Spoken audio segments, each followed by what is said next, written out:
YouTube is a big part of our lives now. We watch everything there: music, tutorials, funny clips. But what if you want to watch offline, like on a plane or somewhere without internet? That's where downloading comes in.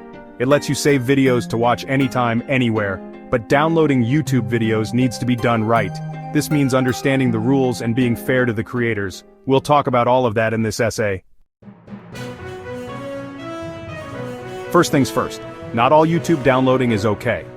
Downloading copyrighted content without permission is illegal in many places. Always check YouTube's terms and the law in your country.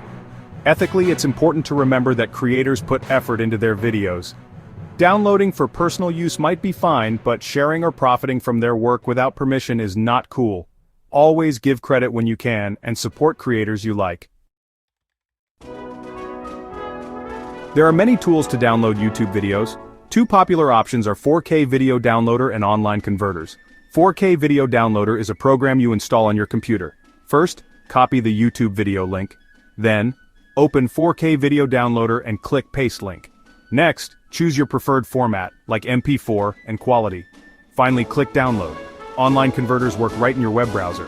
First, search for YouTube to MP4 converter online.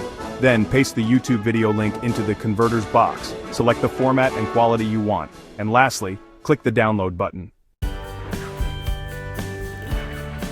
Downloading YouTube videos has benefits. You can watch offline, avoid buffering, and save mobile data. But there are risks too. Some websites or programs might be shady and contain viruses. Always download from trusted sources and have good antivirus software. And remember, downloading should never replace supporting creators directly. Enjoy your offline viewing, but do it responsibly.